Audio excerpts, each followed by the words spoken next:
Life Unrehearsed, brought to you by Leanna Senior Transition Support, specialists in downsizing and seniors residences. Good afternoon. Welcome to Life Unrehearsed. My name is Matt Delvecchio, specializing in life transitions, downsizing, in the senior living industry. And I'm Corrie, clinical social worker and psychotherapist specializing in grief and loss. Coming right up on the first half of today's show, the entertainment and performing arts world have dramatically shifted during the pandemic, and we're going to hear from a couple of difference makers to see what they're doing to adapt to their new world. Talk about new world. Corrie, you began classes at McGill. You are a professor at McGill in the social work department, and how was week number one?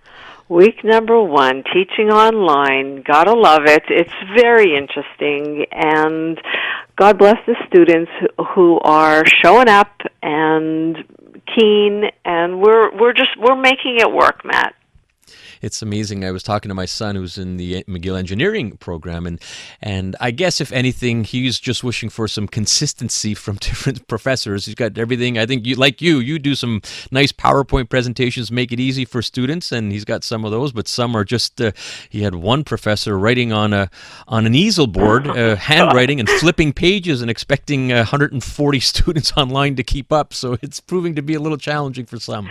Challenging is right, and this is why it is so good that on our second half of our show today, we are talking about all those people that are making it work or trying to make it work as they adjust to working online, but also specifically teachers and anyone who does any kind of interviews, meetings, presentations, etc. We got to learn how to do this, and we got to learn how to do this right, whether it's Zoom, Skype, Google Meets, you name it. But are we doing it right? So we are thrilled that we have Susanna Baum coming in, who's an expert in public speaking. She's a coach, but she also knows a lot about the do's and don'ts of video conferencing. So we're going to hear about that on the second half of the show after the 4:30 news. Yeah, can't wait for Susanna. There's been a lot of interest online on our Life Unrehearsed Facebook page with a lot of people looking forward to hearing from her. All right. Now, when you think of arts and entertainment, there's been one person that's been at it for several decades. Larry Day is a well-known local actor, radio host, top club DJ back in the day, and founder of the popular Strangers in the Night charity gala held every year on the West Island. And he's been in the entertainment business for over 40 years. We have Larry on the line. Larry, welcome to Life Unrehearsed. Thanks very much, Matt. Hi, Corrie. How are you? Hi. Well, thanks for coming on, Larry. The performing arts and entertainment industry has drastically changed in this world of social and physical distancing. What are you seeing happening out there, Larry? Well, it just basically put the brakes on everything that had to do with the two major things that I do in my life, which is the fundraising and the large events, and acting in film and television. So basically, from when the shutdown came on till recently, we haven't been able to do anything, and this has had a major effect on a lot of the charities who depend on money from fundraising for their budgets and things. So there's been lots of layoffs. There's been lots of programs being cut. And, we're trying to adapt as well in this COVID world now and how to at least maximize what we can raise for the charities and for the foundations that we deal with. And as far as acting is concerned, that again is something that is a major employer in the city. And it's only just beginning to come back now. I actually shot my first two parts in the last 2 weeks since February. So that's been it. We've been doing a lot of work on the house. My house looks amazing right now. So, I mean, you've been around a long time. You have tremendous experience. Certainly, I have to believe that this is the first time you're seeing anything like this. So let's talk about adapting specifically with Strangers in the Night. What is happening on September 12th? To help some wonderful charities. First of all, Strangers is, a large event. It's one of the largest fundraisers in Montreal. It was in its 15th year. We unfortunately had no way we could do the event because we usually get 5,000 people all crammed into a spot, and there's 80 or 90 restaurants serving food on site. So with the restaurants, in the shape that they're in right now, and us not being allowed to have the crowds that we normally have, we couldn't put the show on. So we had to come up with some idea of what we could do. Now, Anna Boltz and Lord Levitt from C3 Entertainment put together the Royal Mountain Drive-In, which was a great idea that they came up with, which gives charities a chance to actually raise some funds by having a drive-in, which is COVID-friendly, so everybody's socially distanced. And that's the key to everything now, is you have to plan everything where everybody is distanced, and you have to make sure that everybody is taking care of themselves, and according to the rules and regulations that have been put forth. So they do that at the drive-in. I almost said dollar drive-in, which you're bringing us back, Larry. That just aged me a little bit. But anyway, Royal Mount Drive-in, and so we are doing something September 12th. As you mentioned, Matt, I was the disco DJ guy back in the day in many of the top nightclubs in Montreal. So we're going Saturday Night Fever Redux, or revisited. So we're having the Boogie Wonder Band perform live, and then we're having 2 films that day. It's 2 shows. One is geared towards families. Families also want to have something to do, and this is a great way to have a great time and also raise some funds for 2 of the charities that we're working right now, which is the Summit School, which deals with autistic kids and kids with behavioral problems, and also the West Island Friends for Mental Health, which is a great organization on the West Island. So those are the 2 charities that we're trying to raise some funds for, and we're doing it in the sense that it's by car, so you come in with your car, you can sit in front of your car, you're socially distanced from everybody, and there's food available, and you go get the food, you put your mask on, there's social distancing, and the whole 9 yards. But they've got it down to a fine art now, because they've done quite a few events, and we're really looking forward to having a great time. So we do Sonic the Hedgehog for the first movie for the families, and then after that, the night show is going to be, we're going to relive Saturday Night Fever along with the Boogie Wonder Band performing live. So we do have that live entertainment portion of the show, which kind of is like what Strangers in the Night is like. So we wanted to keep the live entertainment for our regulars who come to Strangers in the Night, who are going to hopefully come to this event this year, which is our signature event this year due to the COVID, the COVID lifestyle we're living, or as I say, living the nightmare. And that's basically it. So anybody who wants to come can go online to driveinmtl.com and just look for the Saturday Night Fever event and the Sonic the Hedgehog event. You can purchase your tickets there, and it's per car. It's not per person, and you also get a tax receipt. So it's a great way to do something in this COVID environment that is fun, and key here is the word safe. And it's good for you, Larry, for adjusting and pivoting as you've had to do, and for 2 very valuable causes, Summit being one of them, very dear to my heart. As we were discussing off air, my daughter is a graduate of Summit School, and very blessed for what they do. Just an incredible organization. So thank you for what you're doing there. And speaking, Larry, we're speaking with Larry Day about performing arts and entertainment industry, how they're adjusting. And very quickly, Larry, charities and foundations and nonprofits have been hit hard. I'm on the board of directors for Nova West Island. They're one of those nonprofit wonderful organizations that are struggling because the funding has taken a big hit. And I guess, Larry, we need a shout out. What can you suggest for all of us to do to support these charities? Don't forget them. If they can't put events on, that doesn't mean you can go to their websites and make a donation, which is dearly needed right now. So, the idea is to keep up the support as much as you can, and I understand a lot of people are having a harder time too with what's been going on in this past 6 months. But just remember that those organizations and foundations that you are dear to still need you, so don't forget them. And like I said, visit the websites of your organizations that you want to support and make a donation. So you're not going to a party or you're not going to a fundraiser, but they're still getting money that's needed. And actually, in a way, it works out better because it's 100% net, because There's no cost to you making a donation. So it's even better for the charities. If you make the donation, you get the tax receipt, but also they get the full funds, and they can take those funds and they're badly needed right now, and put them towards the programs and the ideas that they support and that they do. And the charities are an amazing thing in life. They are just absolutely, and they need it more than ever. Larry Day, thank you so much for coming on Life Unrehearsed. Thank you for all the efforts and good deeds that you're doing, and wish you continued success. My pleasure, Matt. Thank you, Corrie. And like I just said, just keep those donations going to the charities that you support, and hope to see everybody there at the Royal Mount Drive-in September 12th. All right, Larry, thank you. All right, coming up, we're going to hear from a Camila Fitzgibbon, someone with a wealth of knowledge in the Montreal performing arts scene, and we're going to get her take on how the industry is seeing some amazing adjustments as it adjusts to the realities of today. Life Unrehearsed, brought to you by Leanna Senior Transition Support, specialists in downsizing and seniors residences. Welcome back to Life Unrehearsed. I'm Corrie Sirota, along with my co-host Matt Del Vecchio.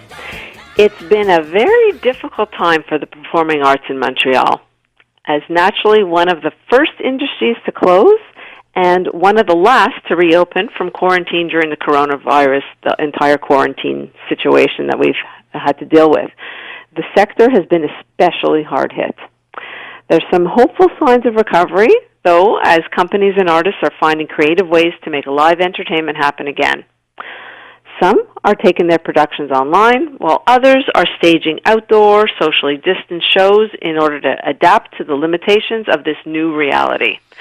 It's been extraordinarily have a test to our resilience, and it's permanently changing the landscape of the art as we know it.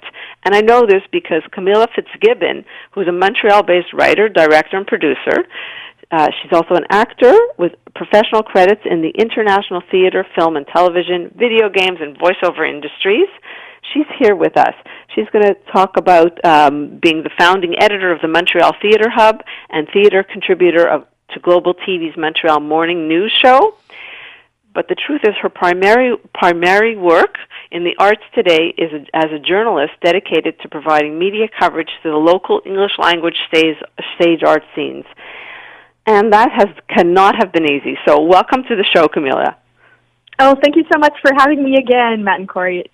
It's quite, we've been wondering and worried and knowing how challenging this has been. We heard a little bit from Larry Day, but I know you know so much about this. So there's no question the arts have been hit hard. So tell us, how have you been coping and adapting to this? Oh, well, I mean, as you said, it's quite a difficult time for all of our artists and for our arts organizations, and right in the middle of it. And I mean, as you said, the live performing arts industry was first to close and we're the last to reopen, but it's been really inspiring and interesting to see the different ways that our companies and artists have adapted to the times. And of course, one of the big things that is happening right now is sort of seeing a shift of our work towards the digital realm as one of the ways to kind of keep the creativity flowing, right? So for some artists, that has meant adapting some of our works to Zoom, which I had the pleasure of doing a show, for example, earlier this year with a company called Snowglobe Theater, that we had a play that we've been working on before COVID hit, and in trying to find a way to make the show go on, we took it to Zoom, and so that was something that was really interesting. That's kind of, we see that trend, and then now that theaters have gotten the green light to reopen, we're seeing folks get really creative with outdoor theater. Table d'Hôte, for example, is doing a show called On Point. It's the first professional theater production in Montreal to happen since the reopening of theaters here in our city. And, again, for other artists, adapting to the times has sort of meant using this moment of quiet and isolation to really focus on creating new work, which we'll kind of see the labor of their work later on. I think people are trying to stay resilient as we try to figure out ways to keep the creative juices flowing. We're talking with Camila Fitzgibbon about how the performing arts are adapting. And Camila, I can't imagine the challenges of the industry since the pandemic started. A lot of people out of work and still trying to figure out what's going on. If you were to pinpoint, one or two of those main challenges, what are they? Yeah, so I guess the big one that's the most glaring is, of course, the financial aspect of it. As you said, most people are out of work in their field, and with so many companies relying on box office and tickets from audiences, there's no way for them to stay afloat if we're not having shows happening. And then, there's grants, there's programs that have helped artists to offset those costs, but the fact is, again, people are still struggling. We're seeing staff being cut, and we've even lost some venues here in the city, which they've closed their doors for good. But I guess, I think one of the things that people aren't talking so much about is the psychological aspect of all of this, right? The mental health of our artists, and I guess not even just artists, but anyone during this time. So how do you stay motivated when things are looking so bleak? And that's kind of maybe the thing that really we're struggling with the most. Yeah. So true. There's no question that has to be a tremendous impact, and so thank you for raising it. Yeah. So I also happen to know, we heard your portfolio. You are well connected. So I'm going to put you kind of on the spot and let me know, what does the future look like for the performing arts industry? I think that's a question that's really poking at everyone, right? No one really knows. I have some guesses. I think, for sure there's no doubt that live theater and opera and dance and music will return, and everyone that I speak to is really excited and interested to seeing that. There's nothing like experiencing like a live show. But then, I think some aspects of this digital exploration that we've been doing in the arts will stay with us whether we like it or not. And even if Zoom shows no longer exist, I think, we're using that technology to find new ways to connect to audiences, to do auditions online, to reach a wider audience. Like, I guess one of the really cool things of this of Zoom and whatnot is that you can reach people around the world and you share your works with a whole set of with a new audience. And so and then I guess really I think what will also change in the future of our performing arts is we've all been moved by the pandemic and all of these social justice demonstrations around the world, and I think that what we're experiencing will be translated and reflected in the music and the movies and the plays that we'll see from here onward. And because that's what artists do. We try to make sense of the chaos to bring human experience and connect with others. So, yeah. That's Camila Fitzgibbon again, and you really do have a pulse of what's out there. And just like we asked Larry Day, Camila, very quickly, we need to support the theatre arts, and what can people do here in Montreal to support it? Well, I guess going sort of back to what the challenges are, it's financial and it's psychological, and so there are ways that you can support, of course, directly by donating and by, if you want a ticket to a show, why not return or donate the value of that ticket to the artist that you purchased it from. Sharing the works of those artists that are doing things right now, because so many of us are doing free content or putting out free content, and so to show appreciation of that. And again, I think the last thing really is I think artists at this time are in need of a word of support and feeling acknowledged. Especially when there's this messaging that artists are feeling non-essential at this time. And so really letting them know that they matter, that their work is important, and thinking, what is it that we are doing at this time to keep ourselves busy and isolation. Really try to give them a boost, like you're saying, and they deserve it, just like Larry was saying, did his first 2 gigs in the last 2 weeks. Camila, thank you so much for coming on with us on Life Unrehearsed. How can people get a hold of you? Yeah, so you can head over for any news on Montreal theater or the performing arts industry. It's montrealtheaterhub.com. And then for my own work, if you're interested in getting in touch and for more information, it's CamilaFitzgibbon.com. So you can reach me at either of those. All right. Thank you, Camila. Thank you for having me. Thanks so much. Coming up on Life Unrehearsed, do you find yourself doing more and more video conferencing? Whether you're using it for work or for your own personal use, professional speaking coach Susanna Baum is going to share the do's and don'ts of video conferencing. That's coming up after the 4:30 news.